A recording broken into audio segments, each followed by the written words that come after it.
السلام علیکم دوستانو، په دې هیله چې ټول به راته روغ او جوړ د افغانستان کرکټ ملي اتلان به نن د سریلانکا پر وړاندې د 3 ورځنۍ سیالۍ وروستۍ لوبه ترسره کړي.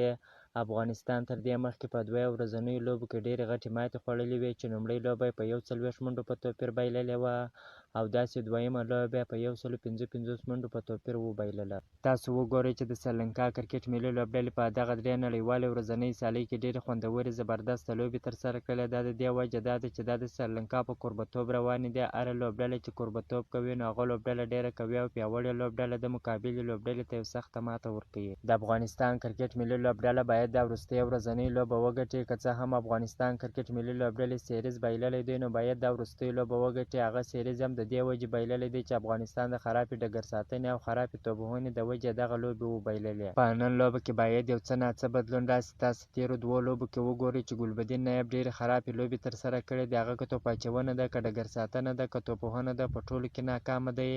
د ده پر ځای باندې باید ریاض حسن ته چانس ورکول شي. ریاض حسن هم یو ښه توپوهونکی دی او بل ځوان لوبغاړی نوید زدران ته هم باید په دغه لوبه کې چانس ورکول شي. د افغانستان او سریلانکا ترمنځ د 3 نړیوالو ورځنۍ سیالۍ وروستۍ لوبه نن د افغانستان پر مهال ماپښین 1:30 بجې پیلېږي. دغه لوبه یو ځل بیا پر اریانا تلویزیون باندې په ژوندۍ بڼه باندې خپرېږي.